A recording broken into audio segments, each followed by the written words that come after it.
بۆنەی هەشتی مارسەوە ئەمڕۆ یەکی مانگ چالاکیەکانمان دەستی پێکرد بە گوڕێکخراوەکەمان. یەکەم ڕۆژیش کە ئەمڕۆیە پێشانگایەکی شێوەکاری ژنانمان کردوێتەوە کە 14 خاتون بەشداریان کردووە بە 22 تابلۆ. تابلۆکانیان شێوەکاریە و زیاتر پێناسەی لە ڕەنگی ژن ئەکات. هەم وێنەکان ژنن، هەم ئێش و ئازارەکانی ژن و هەمیش سروشتیشی تایە.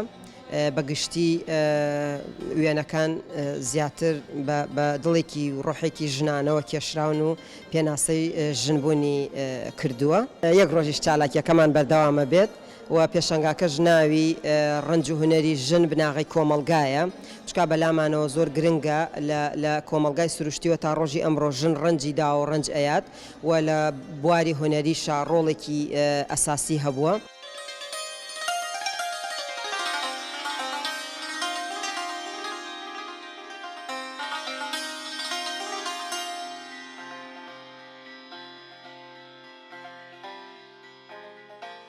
دوو تابلو بەشداریم کردووە لە پێشەنگای ئەم جارە.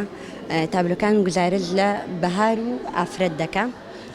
بەهار بدایەت سەرەتای نێرگز و بەهار بە نێرگزەوە جوانە، ئیدی بۆیە بەشدارم کردووە بە وێنەیەکی نێرگز و ئەمەشیان ئافرەتە گوزارش لە ژیان و گوزرانی ئافرەتی ئەمڕۆ ئەکات. منوەکو مامۆسایەکی شێوەکار بە بۆنی هاتنی هەشتی مارسەوە بەشداریم کرد لەم پێشانگایە و لە لای خۆمەوە پیرۆزبایی ئاراستەی هەموو ژنانی دنیا ئەەکەم هەر لە کۆنەوە تاوەکو ئێستا ژن پێشەنگ بووە لە بەرەو پێشچوونی کۆمەلگا بە تایبەتی لە سەردەمی ئێستاماندا.